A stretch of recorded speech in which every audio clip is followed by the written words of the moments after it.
Hai, kembali dengan saya Maria Agustin Daniastuti dengan NIM 857858985 dari Prodi PGSD semester 7 Universitas Terbuka Surakarta. Untuk kali ini kita akan melakukan uji makanan. Di sini dalam praktikum uji makanan kita akan melakukan 3 macam uji percobaan, yaitu uji karbohidrat, uji protein, dan lemak. Dalam pengamatan ini kita akan melakukan dengan bahan makanan yang sederhana dan juga bahan penguji yang sederhana yang dapat kita jumpai di sekitar kita. Mari kita simak uji yang pertama, uji karbohidrat. Baik teman-teman, untuk uji karbohidrat di mana bertujuan mengetahui apakah bahan makanan yang kita sediakan atau kita jadikan bahan pengamatan memiliki kandungan karbohidrat atau tidak. Di mana sebagai dasar teori dalam melaksanakan uji karbohidrat ada beberapa macam menurut sumber belajar dari Kemdikbud, yaitu uji Molis, uji Seliwanov, uji Benedict, dan uji iodin. Dari keempat uji coba dalam karbohidrat ini, kita akan memilih uji iodin. Mengapa? Karena uji iodin merupakan uji yang paling mudah dan paling sering dilakukan, di mana kita hanya meneteskan bahan penguji iodin yang di sini terkandung di dalam obat merah atau kita sebut dengan betadin ke dalam bahan makanan. Jika bahan makanan diteteskan iodin berubah warna menjadi biru keunguan, maka bahan makanan tersebut mengandung karbohidrat. Mari teman-teman kita amati dengan seksama uji karbohidrat kali ini. Alat dan bahan untuk uji karbohidrat. Alat percobaan yaitu 1 sendok sebagai pengaduk atau pelunak, kemudian cairan iodin sebagai alat uji karbohidrat, dan 6 bahan makanan yang akan diujikan. Yang pertama adalah tepung sagu, kedua nasi, ketiga kentang, keempat tahu, kelima susu, dan keenam pisang. Mari kita akan uji coba bersama-sama. Bahan yang pertama adalah tepung sagu. Tepung sagu masih dalam berbentuk bubuk, maka kita akan buat menjadi bentuk cair dan kita campurkan dengan air. Setelah kita mengetahui alat dan bahan melakukan uji karbohidrat, mari kita laksanakan dengan cara meneteskan iodin ke setiap bahan makanan, kurang lebih 2-3 tetes.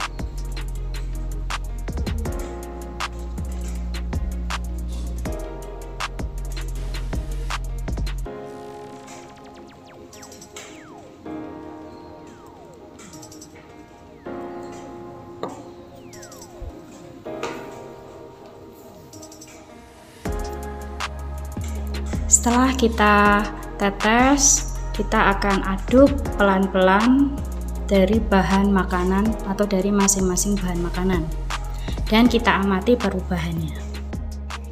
Dari hasil pengamatan untuk susu, cairan susu, setelah kita aduk dengan cairan iodin,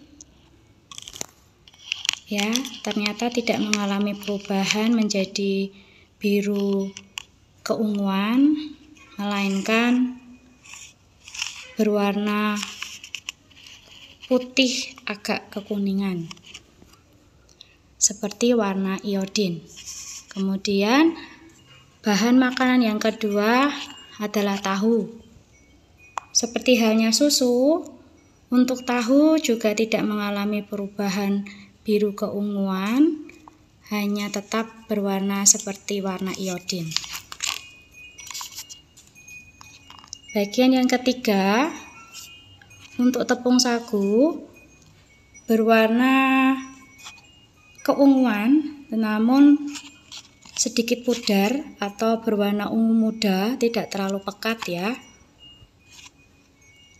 Sedangkan nasi, bahan makanan nasi mengalami perubahan biru keunguan yang cukup pekat. Selain itu, kentang. Bahan kentang juga mengalami perubahan biru keunguan namun tidak terlalu pekat sepekat nasi tadi. Dan pisang juga mengalami perubahan namun juga tidak terlalu pekat ya. Ya, perubahan untuk pisang juga sama, yaitu biru keunguan juga atau hampir mendekati hitam. Baik, demikian teman-teman hasil dari uji coba karbohidrat dengan meneteskan iodin. Untuk uji yang kedua, kita akan melakukan uji protein, di mana protein adalah zat yang paling penting dalam setiap organisme. Protein berfungsi sebagai zat pembangun dan zat pengatur proses-proses metabolisme dalam tubuh kita. Untuk penguji protein, kita akan menggunakan asam cuka atau asam asetat, yang mana alat penguji ini sangat mudah ditemukan di dalam atau di area rumah kita. Dan pada uji protein dengan menggunakan asam cuka atau asam asetat ini akan terjadi penggumpalan yang dikenal dengan istilah koagulasi protein dan pengendapan pada bahan makanan yang memang betul-betul mengandung protein. Untuk mengetahui lebih lanjut dan lebih detail, mari kita amati percobaan uji protein. Untuk uji protein kali ini kita akan gunakan 4 bahan makanan, yaitu susu, sari kacang hijau, tepung sagu yang sudah dicairkan, kemudian pisang yang sudah dicairkan. Dan sebagai alat penguji adalah asam asetat atau asam cuka. Dan juga sendok untuk pengaduk. Cara kerja atau prosedur pengamatan uji protein ini, kita akan teteskan 5-10 tetes asam cuka ke dalam masing-masing bahan makanan.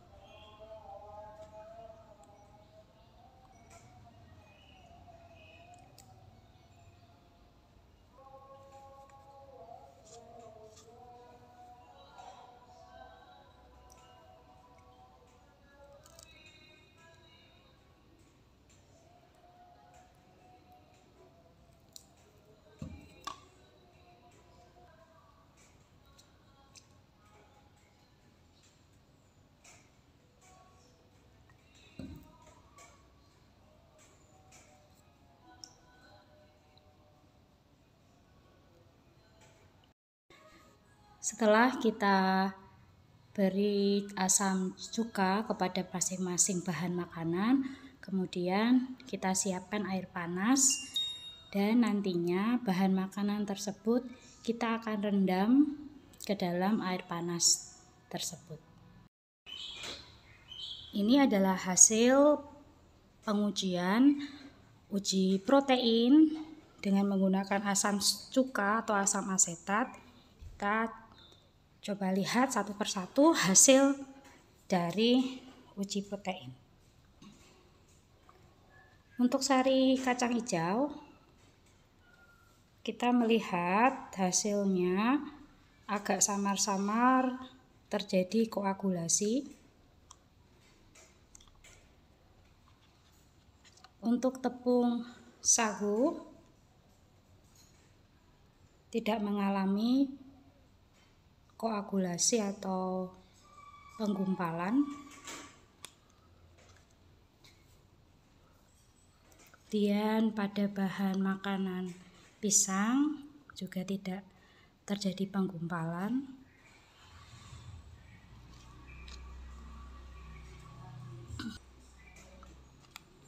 Nah, untuk susu kita sudah melihat ternyata pada susu terjadi koagulasi atau penggumpalan.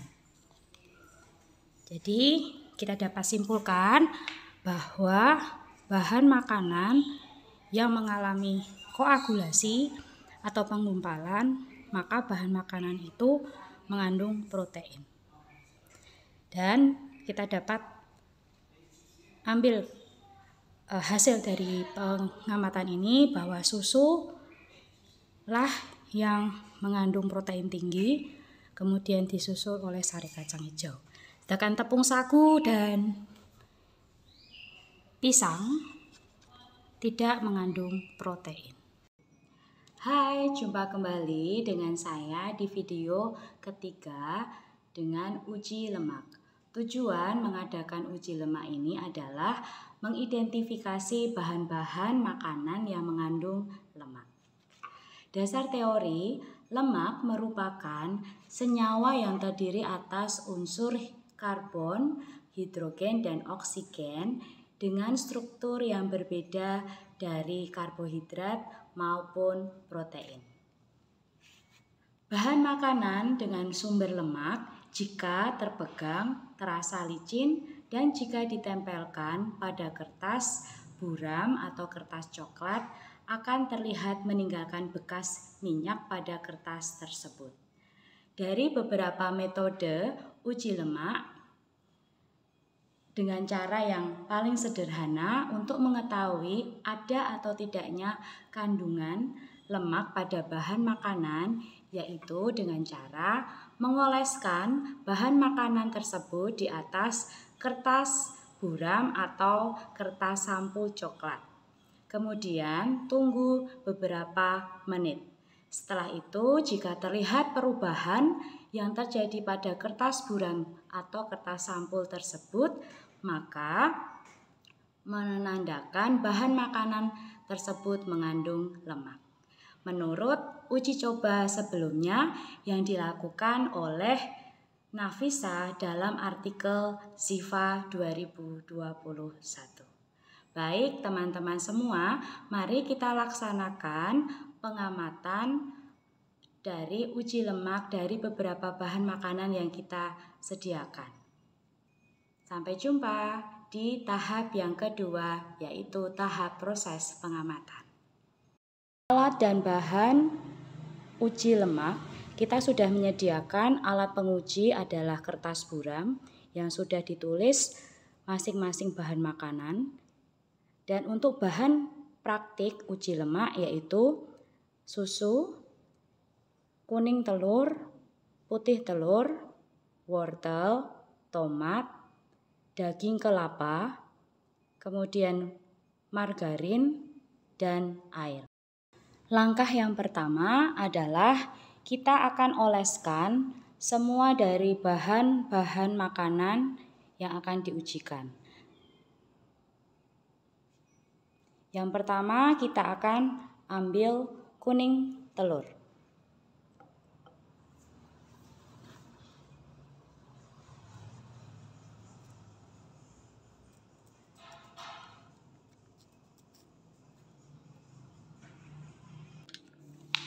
Berikutnya kita akan oleskan putih telur.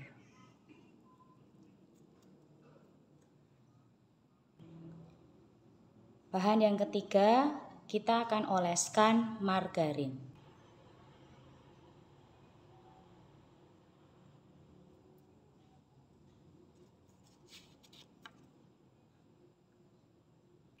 Bahan keempat adalah daging kelapa.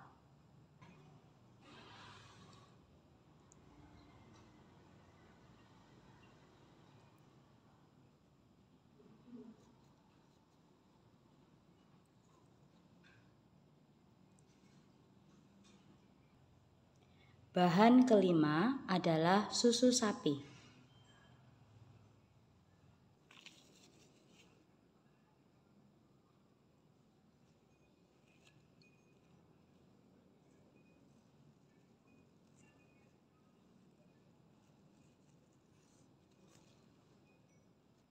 Bahan keenam adalah wortel.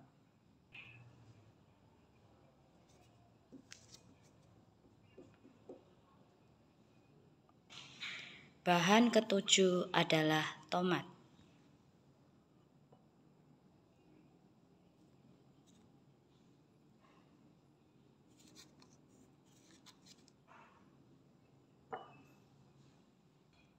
Dan bahan terakhir adalah air biasa.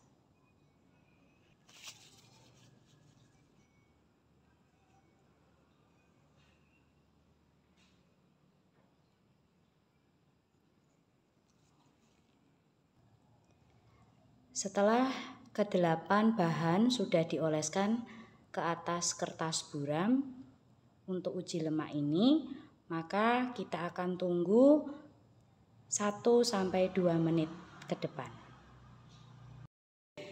Baik teman-teman, setelah kita sudah menunggu 2 menit, inilah hasil dari uji lemak terhadap 8 bahan makanan yang kita sediakan. Dan terlihat yang mengandung atau yang meninggalkan bekas minyak adalah bahan makanan susu sapi, daging kelapa, margarin, dan kuning telur. Sedangkan putih telur, wortel, tomat, dan air biasa tidak meninggalkan sama sekali bekas minyak di atas kertas buram. Oke teman-teman, dari hasil pengamatan yang sudah kita lakukan, dari 8 bahan makanan yang kita sediakan, ternyata ada 4 bahan makanan yang mengandung lemak.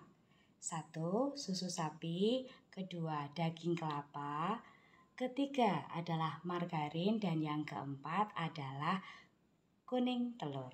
Di mana di atas kertas buram yang kita tadi olesi, ternyata dari keempat bahan makanan ini tadi, kertas buram berubah menjadi transparan. Inilah menandakan bahan makanan tersebut mengandung lemak. Baik, terima kasih atas perhatiannya dan selalu saksikan ya di video berikut-berikutnya tentang praktikum IPA SD. Bye!